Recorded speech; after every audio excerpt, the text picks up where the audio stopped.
বাংলাদেশ ভারত জলবিপদ।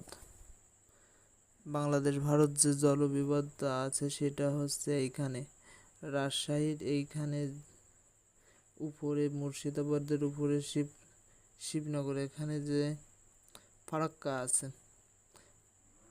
এইটে বন্ধ করে দেওয়ার কারণে ভারত চায় এই জলটি তাদের নিজস্ব নদী এটা দিয়ে অতিবাহিত হতে হতে হতে হতে কলকাতার এখান দিয়ে হুগলি দিয়ে হাওড়া দিয়ে বঙ্গোপসাগরে পড়বে। এটা আমাদের ন্যায্য পাওনা। এই যে জলটা এখানে আমরা বঞ্চিত হচ্ছে বারবার এই জলটা পাওয়ার জন্যে।